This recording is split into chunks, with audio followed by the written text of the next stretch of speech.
হ্যাঁ WhatsApp guys, কেমন আছো সবাই? আশা করি সবাই খুব ভালো আছো। প্যারানম অ্যানিমেশন এন্ড ড্রামার আজকের পর্বে নারুটো শিপুদেনের 13 নম্বর এপিসোডটি এক্সপ্লেন করতে যাচ্ছি। তো আগের এপিসোডগুলো যারা যারা এখনো দেখেননি তাদের জন্য ডেসক্রিপশন বক্সে ভিডিওগুলো লিংক দেওয়া আছে, দেখে নিবেন। আর চ্যানেলে যারা যারা নতুন আছেন তারা অবশ্যই চ্যানেলটিকে সাবস্ক্রাইব করে পাশেই থাকবেন। তো কথা না বাড়িয়ে চলো মূল ভিডিওতে যাওয়া যাক। গাইস, মূল ভিডিওতে যাওয়ার পর্বে একটা বিজ্ঞাপন আছে, দেন বিজ্ঞাপনটা আমি প্লে করে দিলাম। গেম খেলে শুধু মজা নয়, রয়েছে বিশাল ইনকামের সুযোগ। মোস্ট প্লে নিয়ে এলো দুর্দান্ত অফার ও সীমাহীন সুযোগ। মোস্ট প্লে বাংলাদেশ এবং ভারতের সবচেয়ে মজার ও বিশ্বস্ত গেমিং প্ল্যাটফর্ম। এখানে রেজিস্ট্রেশন করলেই 500 টাকা ফ্রি বোনাস এবং বন্ধুদের রেফার করে আনলিমিটেড বোনাস 12,000 টাকা বোনাস নিন। জন্মদিনে মোস্ট প্লে থেকে স্পেশাল গিফট 2,000 টাকা পর্যন্ত বোনাস। ফেসবুক রিভিউ দিলেই 200 টাকা বোনাস, 10% সাপ্তাহিক ক্যাশব্যাক অভিয়েটর গেমের জন্য, 650% স্লট বুস্ট দৈনিক 13,000 টাকা পর্যন্ত এবং 30% স্পোর্টস রিলোডস বোনাস 4,000 টাকা পর্যন্ত।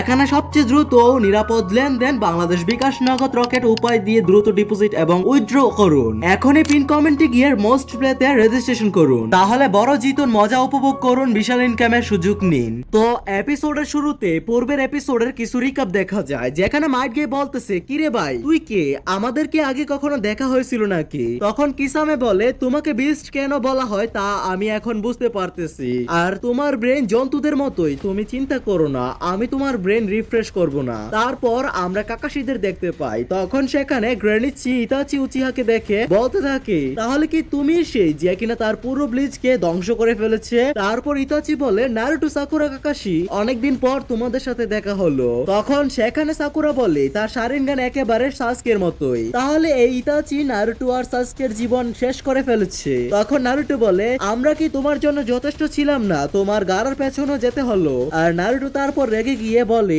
আমি ধ্বংস করে ফেলবো। ইতাচি তারপর তার হাত উপরে তোলে, যা দেখে কাকাশি ভয় পেয়ে যায় এবং সবাইকে বলে, তোমরা যাই করো কিন্তু ভুল করো তার চোখের দিকে তাকাবে না। তারপর আমরা আবার মাইট গাইদের ব্যাটলের সিন দেখতে পাই। নেজি বুঝে ফেলে তাহলে সে আকাতসুকিদের একজন। তখন কিসামে হেসে হেসে তার তলোয়ার উপরের দিকে ছুঁড়ে মারে, যার নাম সামেহাদা। আর এটি এমন একটি সোর্স যা অন্যদের চেয়ে চাকরা শুষে নেয়। যদি কেউ জুৎসু প্রয়োগ করার সময় এই তলোয়ার তার সামনে চালায় তাহলে ওই তলোয়ার তার জুৎসুকেও কেটে ফেলতে পারে। এই সামেহাদা একমাত্র তলোয়ার যেটি তার নিজের মাস্টার নিজেই বেছে নেয়, মানে যার চাকরা বেশি এবং যাকে তার ভালো লাগে তারই গোলাম হয়ে যায়। এটি অন্য কেউ চাইলে ব্যবহার করতে পারে না। আশা করি বুঝে গেছেন। এখন গল্পে আসা যাক। তলোয়ারটি উপরে ওঠার পর ওয়াটার স্টাইল ওয়াটার সব ওয়েব জুৎসু ব্যবহার করে এবং মরুভূমির মতো জায়গায় পানির ঢেউ তৈরি করে ফেলে, আর সে তেরে যায় সবাইকে অ্যাটাক করার জন্য।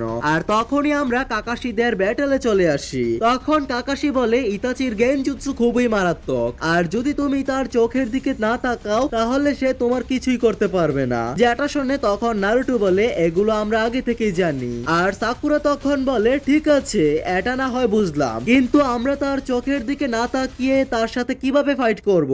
যেটা শুনে কাকাশি বলে, এটাই তো সব থেকে কঠিন জিনিস। তখন সে ভাবতে থাকে, একবার সে মাইট গাইকে জিজ্ঞাসা করেছিল, তুমি ইতাচি উচিহার সাথে কিভাবে ফাইট করেছো? তখন মাইট গাই বলেছিল, তুমি যদি তার সাথে লড়াই করতে চাও তাহলে তোমাকে প্রথমে তার পায়ের দিকে তাকিয়ে থাকতে হবে, আর সে কি মুভ ব্যবহার করবে সেটি আন্দাজা করার মাধ্যমে তার সাথে ব্যাটেল করতে হবে। তারপর কাকাশি তার টিমকে এসব কিছু বুঝিয়ে বলে, আর সে আরো বলে, ইতাচির সাথে মাইট গাই ছাড়া আর কেউই ব্যাটেল করতে পারেনি, কারণ তার জন্য প্রচুর পরিমাণে এক্সপেরিয়েন্স দরকার যা মাইট গায়ের আছে। তখন সাকুরা বলে, এভাবে ব্যাটেল করা মানে এক হাত নিজের পিঠের সাথে বেঁধে ব্যাটেল করার মতো। তখন সেখানে থাকা গ্রেনিচি বলে, উচিয়াদের সাথে আমার অনেক দিন পরে সাক্ষাৎ হলো, আমি জানি তাদের ভিজুয়াল জুৎসুর সাথে কিভাবে ব্যাটেল করতে হয়। যেটা শুনে নারুটো অবাক হয়ে যায় এবং বলে, কিভাবে? গ্রেনিচি বলে, শারিনগান ব্যবহারকারীদের কখনো 1v1 ব্যাটেলে হারানো সম্ভব নয়, কিন্তু যদি দুইজন অথবা তার অধিক মেম্বার কোন শারিনগান ব্যবহারকারীদের সাথে ব্যাটেল করতে নামে তাহলে শারিনগান ব্যবহারকারীদের হারানো একেবারে সহজ। যদি শারিনগান ব্যবহারকারী কেউ একজনকে তাদের গেনজুৎসু দিয়ে আটকে ফেলে তাহলে তার টিমে থাকা আরেকজন মেম্বার শারিনগান ব্যবহারকারীকে অ্যাটাক করে গেনজুৎসু থেকে বের করে আনতে পারে।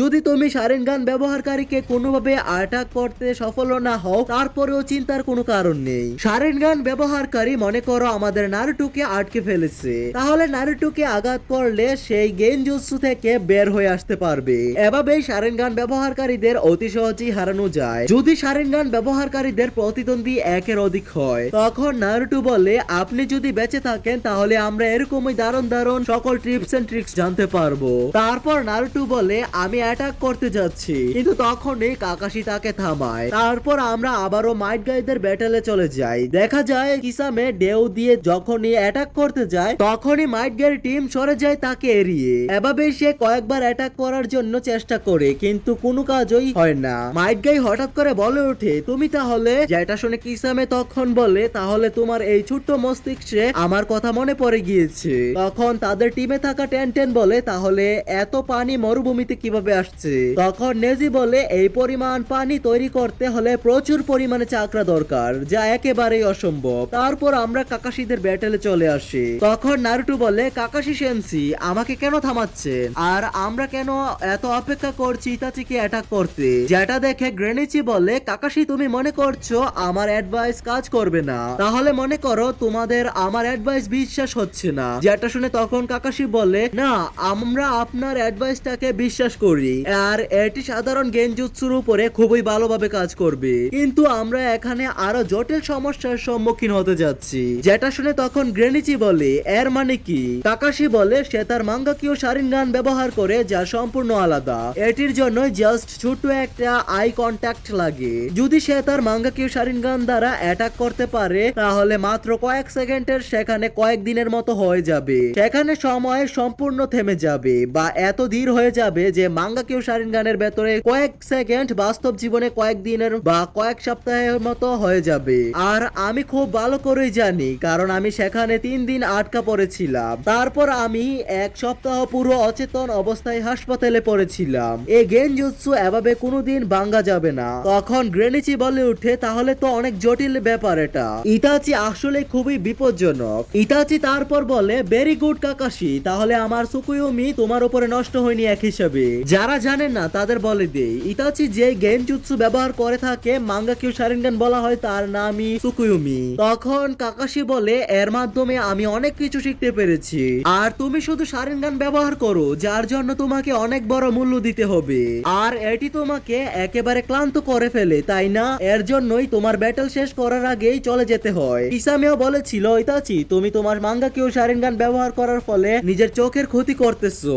এটি খুবই বিপজ্জনক, আর এটি শুধু তোমার অধিক পরিমাণ চাকরা শুষে নেয় না, বরং এর ফলে তুমি তোমার চোখের পার্মানেন্ট ক্ষতি করে ফেললো, যা কোনোদিনই ঠিক হবে না, তাই না ইতাচি? তখন ইতাচি বলে, তুমি তো ভালোই অনেক কিছু জেনেছো। কাকাশি বললে, আমি ভাবতেছি তুমি যেই পরিমাণে গেনজুৎসু ব্যবহার করো, তুমি যে তোমার চোখের কি পরিমাণে ক্ষতি করতেছো তা আসলে জানা নেই তোমার। ইতাচি এ শুনে থমকে যায়, আর সে তখন ভাবতে থাকে, কাকাশি এটা কিভাবে জানলো? তাহলে কি সে তার মাঙ্গাকিও শারিনগান জাগ্রত করে ফেলেছে? তারপর আমরা মাইট গাইদের ব্যাটেলে চলে যাই। দেখা যায় কিসামে কোথাও দেখা যাচ্ছে না, কারণ সে পানির নিচে চলে গেছে। আর হঠাৎ সে উঠে সে মাইট গাইকে যখনই হামলা করতে যাবে, মাইট গাই তা অতি সহজেই ডজ করে একটি সজোরে কিক মারে, এবং দেখা যায় এটি আসলে কিসামের একটা ক্লোন ছিল। তারপর আমরা আকাতসুকিদের দেখতে পাই, আর এখনো তারা গাড়ার ভেতর থেকে টেলস বিস্টকে সিল করার চেষ্টা চালিয়ে যাচ্ছিল।